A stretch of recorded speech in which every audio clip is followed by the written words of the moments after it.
না এই ভোটারের নামগুলো বোধহয় কাটতে হবে, না কেটে বাদ দিতে হবে? কেন? কারণ ওই যে 54 লক্ষ বাদ গেছে, তারপরে আবার লজিক্যাল ডিসক্রিপেন্সি, সেই সূত্র ধরে 1,36,00,000 বাদ দিতে হবে।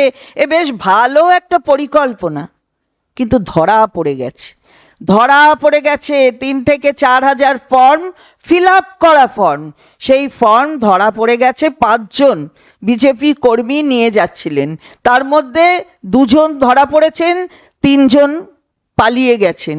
তো আমরা এটা বলতে চাই যে এটা হচ্ছেটা কি? এইখানে এই ধরনের খেলা আর কতদিন এইভাবে আপনারা চালাবেন?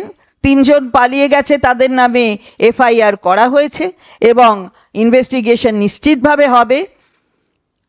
এই যে ফর্মগুলো, তাতে দেখা যাচ্ছে তালডাংরার বিধানসভার বেশি তার সংক্রান্ত ফর্মগুলো রয়েছে।